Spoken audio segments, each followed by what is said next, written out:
So I finally got to see it.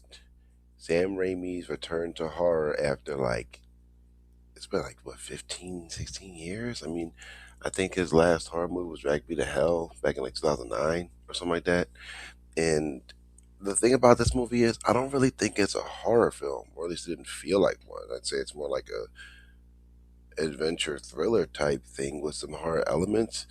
But this movie is awesome as hell. I don't know if it's the fact that I got to see Rachel McAdams again after so long, because the last time I saw Rachel McAdams would have been like Multiverse of Madness, where I feel like she was kind of underused.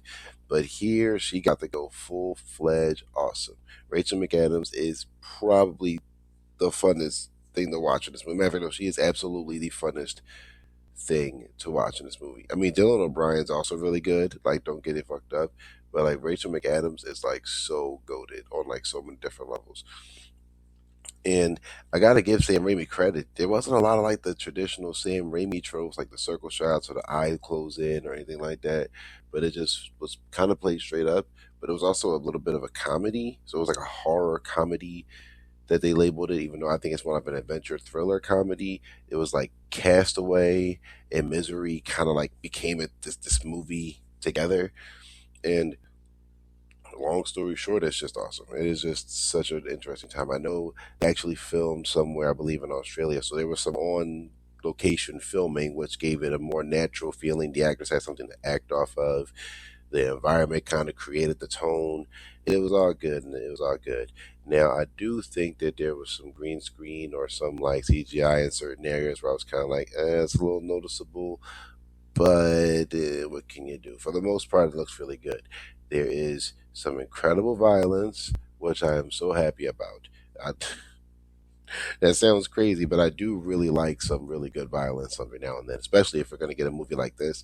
The violence needs to be there, and the violence feels a tad bit necessary in some scenes, and then there's one scene where it is 100% necessary. It's not just violent for the sake of being violent. There is something behind there. And I will say, going into the movie, I thought they were going to lean a little too hard into the like man versus woman trope, or like a little bit into like the, all guys who get the job are terrible dudes and this, that, and third. This guy sucked ass, by the way. But like, I feel like most bosses aren't that bad, but there are a lot of bosses that are. And they didn't lean into it too much, but they also didn't like force it on us either. It was just kind of like a thing that progressed the story. Believe it or not, this issue progressed the story. Actually, creates the dynamic between the two characters. Now, I will say Rachel McAdams plays this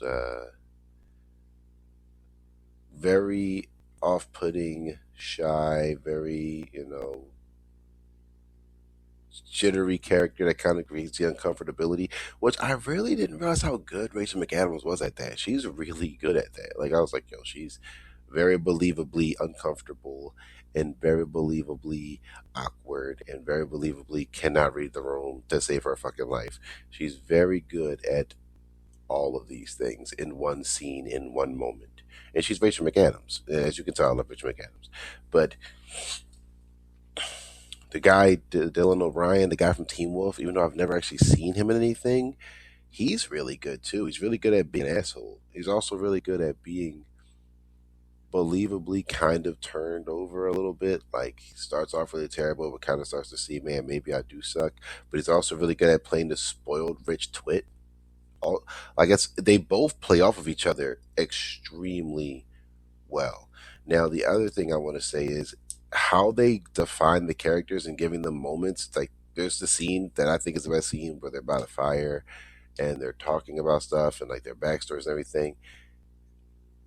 It works. It gives those characters some grounded nuance, relatability. It makes you kind of understand what formed them into being who they are.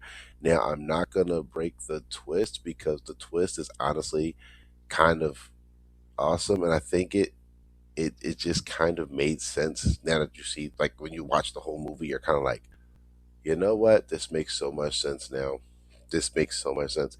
So I would say definitely see the movie if you ever get a chance, because it is honestly fun to watch in the cinema with other people. Like seeing the audience reaction to me always kind of seals the movie, and the audience reactions weren't like end game audience reactions or anything like that, but seeing people like actually enjoying the film and laughing and just having a good time. They kind of clapped after the movie ended. It was just one of those things of like, okay, yeah, this movie, yeah, the audience likes it. I liked it. So I was just kind of like, yeah, that cinematic experience is always still fairly needed. And it already made back, I believe, 75% of its budget. Sam Raimi did it on 40 million. So that's impressive, because usually for some reason these movies be overly expensive for no reason. It's not super long, but it is enjoyable. I think it's pretty much watchable from start to finish. Like the uncomfortableness of the film is what keeps you in, and it's also like necessary. Like it kind of has to be an uncomfortable movie. And Sam Raimi being Sam Raimi, he just is fairly good at making a damn movie. Like, let's all remember, Doctor Strange and the Multiverse of Madness wasn't a great film, but he did everything he could to make it at least watchable with like all the cool visuals, shots, the Sam Raimi-isms. The suits look great, the CGI is wonderful. It's like, you know what I mean? And that's just Sam Raimi's specialty. He's just a very good visual, but also somewhat storytelling director. But we can't blame that on him. But like again, I'm saying like we all know Sam Raimi. We've seen this Sam Raimi Spider-Man trilogy. We've all seen what Evil Dead, and we just know what Sam Raimi's capable of. And I'm just glad to see he put out another movie outside of something recently. So this movie is enjoyable, really well written, well played up. Rachel McAdams gets to play a song that she played in a movie that she otherwise was a jerk in. If you know what I'm talking about, then you know what I'm talking about. There's a lot of interesting things in this movie. I would say the survival aspect. I never thought I'd see Rachel McAdams in a film where she had to survive like this.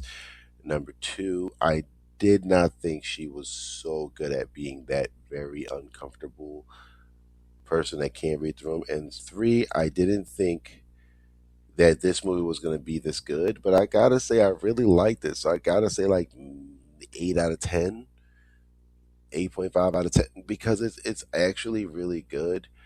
It's hard to give movies such high ratings sometimes, but like I could definitely say I give this like an 8. Like if I had to do like the Birdman's way of doing it, I say like a B plus, like a B plus. Like probably my favorite movie of the year so far, but that's only because I've seen this and The Housemaid, which I actually like both films. So that actually kind of comes together in its own little mush, and they were both psychiatrical thriller-ish type things. I mean, I'm waiting for all the other stuff to come out, but again, it just turned February, so I do plan on seeing other films, obviously, but just not a lot of movies out right now that like pique my interest. But this one did, because can't say it enough, but Rachel McAdams and Sam Raimi, and it works. So definitely see this movie. It is a fun time at the cinema. It's also uncomfortable, but it's uncomfortable in a good way. And with that being said, I'm going to log off.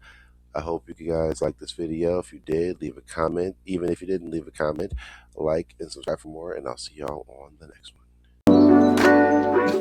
one.